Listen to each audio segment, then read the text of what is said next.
Ma'am, parang wala po ata sa lesson natin yung number 5. Ay, wala ba? O sige, bonus na lang yan. Thank you, ma'am. Ma'am, wala po ata sa lesson natin yung number 5. Oh, anong gagawin ko? Puro ko kasi daldalan, kaya di mo alam. No, favoritism si ma'am. May sinasabi ka? Ay, wala po. A few moments later. So, ganun lang siya kadali. Ma'am, pwede po pa-excuse. Sumasakit po yung puson ko eh. Sige, punta na lang sa clinic. May gamot doon. Sige po, ma'am. Nagets niyo ba, class? Ma'am, excuse po. Sumasakit po yung puson ko. Ang arte mo naman. Onti sakit lang, excuse agad. Kapag di maganda, wag na mag-inarte. Kala mo naman ang ganda ni ma'am. Hello po, ma'am. Sorry po, absent ako kahapon. Nagkalagnat po kasi ako eh. Ganun ba? Sige, excuse na lang kita. Sige po, ma'am. Thank you po. Ma'am, excuse po. Nilagnat po kasi ako kahapon kaya di po ako nakapasok. Naku, tigilan mo ako ha. Walang isang araw na lagnat. Ang sabihin mo, tamad kang pumasok. Ikaw nga, palagi ka nga di pumapasok eh. Anong sabi mo? Totoo naman, ma'am. May favoritism ka. Susumbong kita sa principal.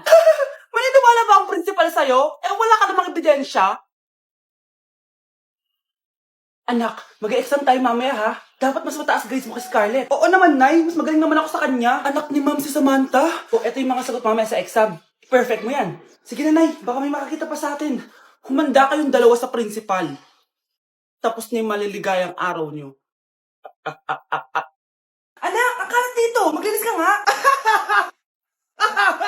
Anak, tingnan niyo po yung nakita ko. Tingnan mo. Yan, diyan ka magaling. Puro cellphone. Buti pa yung anak ni Aling Susan, tumutulong sa bahay. Pero, Nay, nakakatawa po kasi... Sumasagot ka pa. Buti pa yung anak ni Aling Susan, hindi sumasagot. Sige po, Nay. A few moments later. Good news, Nay. 95 yung grade ko sa school. 95? Ba't ang baba? Buti pa yung anak ni Aling Susan, naka 99. Hindi ka kasi nag-aaral na maayos. Matutulog na lang ako. Yan, diyan ka magaling. Natutulog ka na naman. Buti pa yung anak ni Aling Susan, hindi natutulog. Bumaba ka nga. Kakain na lang ako. Yan, kumakain ka na naman. Wala ka lang ginawa kundi kumain. Buti pa yung anak... Tama na! Sumasagot ka pang bata ka, ha? Buti pa yung... Buti pa si Aling Susan, masarap magluto ng ulam. Ikaw, itlog lang, wala pang lasa. Nagre-reklamo ka pa sa 95 kong grades? Ikaw, ano nakuha mo ng high school? Sige nga, pakita mo sa akin. Buti pa si Aling Susan, hindi mapanakit. Ikaw, mapanakit! Ano nangyayari? Sino to? Ano to? Hoy! Takuri ba to? Ba't ang dumi? Ba't gumagalaw? Ako, si Beanie the Genie. Hala, totoo pala yung mga genie. Akala ko sa TV lang sila. May 3 kang wish. Gamitin mo to ng maayos. May wish ako? Matutupad na lahat ng gusto ko. A few moments later. Anak! Yes po, Nay. Wala na tayong pera! Wala na din tayong makain! Ha? Di ko na alam gagawin ko! Wait lang, Nay. Wish ko, sana maging mayaman ako!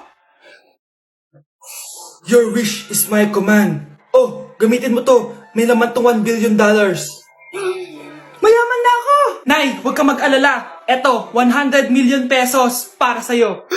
100 million pesos! Thank you, anak! Ang yaman ko na! Nabili ko na lahat ng gusto ko! 1 hour later. Ang boring naman. Mayaman nga ako. Wala naman akong kaibigan. Wish ko, sana maging sikat ako. Your wish is my command. Sino yun? Sir! Ano po masasabi niyo na ikaw ang pinakasikat na tao dito sa Pilipinas? Ako? Sikat? Nandito tayo ngayon live sa bahay ng pinakasikat na tao dito sa Pilipinas. Ang sayo naman! Babala, mag-ingat ka sa huling wish mo dahil... Sir, may tanong po ako. Sir, Ha? Hindi kita marinig! Ano po ang masasabi nyo na lumalala ang pandemya? May isang solusyon lang dyan. Wish ko, sana maging maayos na yung mundo. Ayan, maayos na. Bakit, Jeannie? Magiging kabaliktaran ang huling wish mo. Ano nangyayari? Mamamatay na tayo lahat! Nay, malapit na po ako makita sa TV. Talaga, anak? Magiging artista ka na? Opo, Nay. Abangan niyo po ako, ha? Sige, anak. Nakaka-excite naman. A few moments later. Nay. Alis na po ako. Oh, anak, saan ka pupunta? Eto na po, Nay. Makikita niyo na po ako sa TV. Talaga? Go, anak. Proud na proud ako sa'yo. Sige po, Nay. 1 hour later. Mare, yung anak mo, nasa TV. Yung anak ko nasa TV. kasi pang-artistahin talaga kami. Panoorin mo, Mare! Ah, sige, Mare. Tara. Mapapanood ko na anak ko sa TV. Nagbabalik ang 24 Patrol. Niraid ang isang binata dahil di umano gumagamit siya ng pinagbabawal na droga. Hoy, ano yan? Sumuko ka na, pulis to! Pulis! Tama na yan! Bigyan mo sa akin yan! Ayoko! Tarantado ka talaga, anak! Makakausap natin ang suspect. Heto siya. Sir, bakit siya gumagamit ng droga? Ayoko! Magsalita ka! Live tayo sa TV ngayon! TV? Hi, Nay! Nasa TV na ako! Alam kong proud na proud ka sa akin! Mare, anong nangyari sa anak mo? Ako si Superman! Ililigtas ko ang mundo!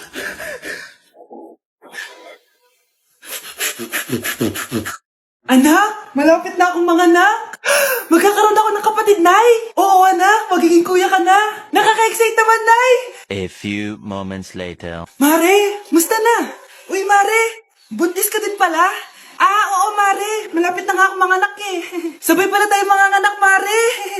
Siguradong mas maganda anak ko kesa sa kanya. Di ka sure. Mas maganda anak ko. Magmamana ba naman sa akin? Sa gitna dyan ko. Manganganak ka na? Darling, tulungan mo ako. Anong mangyayari, darling?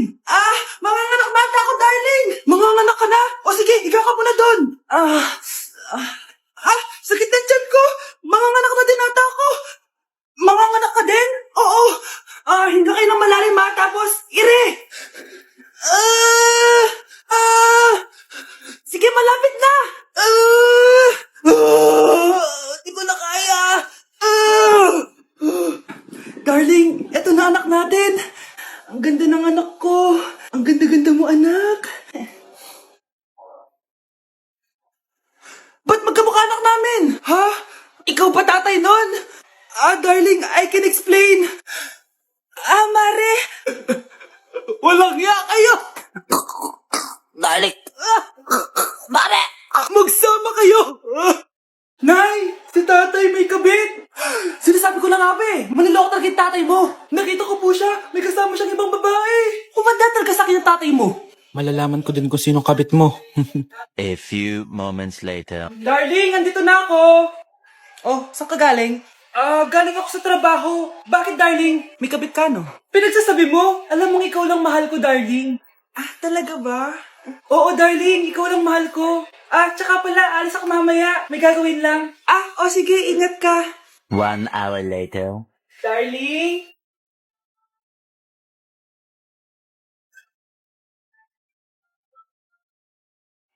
Sinasabi ko na nga ba eh. May kabit ka. Walang iya kayo. Dito pa kayo maghaharutan. Darling! Huwag mo ako madarling, darling! Mari, mali akala mo. Ikaw, akala ko tunay kang kaibigan. Ahas ka pala. Darling, tama na. Umalis kayo dito. Ayoko makita pagmumukha niyo. Darling, binigyan niya lang yung pinabili ko sa kanya. Ay, ganun ba? So, surpresahin kita kasi anniversary natin bukas, di ba? Sorry. Anak, kumakalat na pala yung mga zombie. Talaga, Nay? Oo, anak. Mag-ingat ka. Opo, Nay. Tatawagan ko pa yung boyfriend ko. Ba't naging zombie ka, babe? Ayoko na mabuhay. Kagatin mo na lang ako, babe. Dito. Sino ka? Walang iya ka, babe. Sabi mo ako lang kakainin mo. Mari, ano nangyayari sa'yo? Alam kong marami akong utang pero wag mo ako kakagatin. A few moments later. Nay, anong gagawin natin? Di ba yung mga zombie kapag kinagat tayo, magiging zombie din tayo? Opo, Nay. Paano kung tayo kumagat sa mga zombie? Magiging tao din sila. Talino mo talaga, Nay. Kagatin natin sila, anak. Sige po, Nay.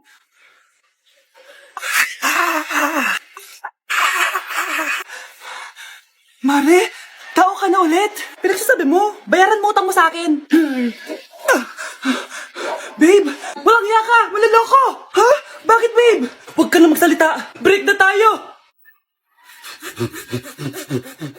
This year, ang Christmas decor namin dapat aesthetic, mala Pinterest score. Minimalist but magical. Nay, ganito yung gusto kong Christmas decor. Need na lang natin ng ribbons, garlands, glitters, and maybe a glue gun. Tingnan mo, may ilaw pa sa bintana mo. Anong gusto mo, magparol show? Nay, trust the vision. Sige, basta, huwag kang gagastos ng bongga ha.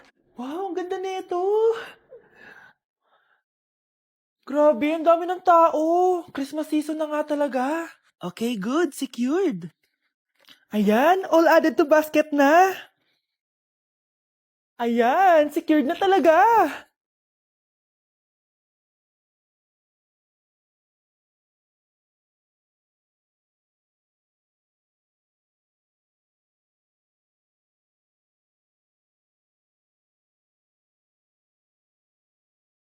Anak, paubos na yung ribbon, no? Oh, eto, ribbon ng cake. Same color naman eh. Pwede na yan. Nay, masisira yung team. Magkaiba yung sukat, oh.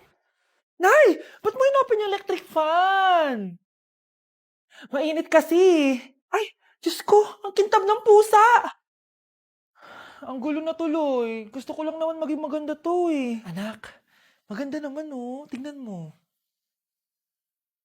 At least, nagkaroon tayo ng mother-daughter bonding. Parang okay naman. O, di ba? I'm the OG interior designer.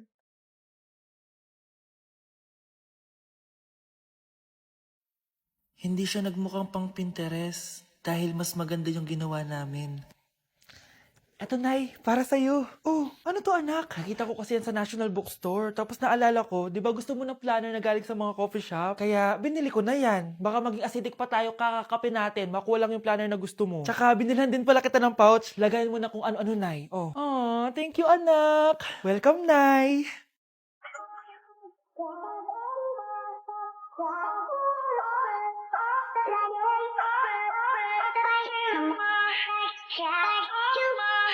Check.